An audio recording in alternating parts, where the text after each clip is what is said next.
வார்த்தைகள் இருக்கு. In our Bible, in the Apocrypha, very beautiful words are said. RC பைபிள்ல சீராக் ஆகமம்னு ஒரு ஆகமம் இருக்கு. Sirach. Shirak, there is a chapter called Shirak. Sirach ஆகமம் அப்படின்னு ஒரு ஆகமம் இருக்கு. And there is a book called Shirak. அப்படி நீங்க ஆர்சில இருந்து வந்தவங்கன்னா வீட்ல போய் அதை உட்கார்ந்து படிச்சு பாருங்க.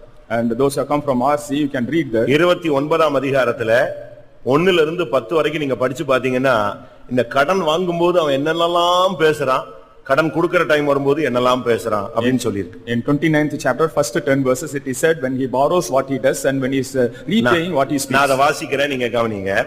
தமிழ்ல வாசிக்கிறேன். இரக்கம் காண்பிக்கிறவன் அயலானுக்கு கடன் கொடுக்கிறான். இவ்வாறு பணம் படைத்தவன் கட்டளைகளை கடைபிடிக்கிறான். உன்னுடைய அயலானுக்கு அவனுடைய தேவையில் கடன் கொடு. நீயும் குறித்த காலத்தில் அயலானுக்கு திருப்பி கொடுத்து விடு. வார்த்தையை காப்பாற்றி அவனுடன் நம்பிக்கையாய் நடந்து கொள்.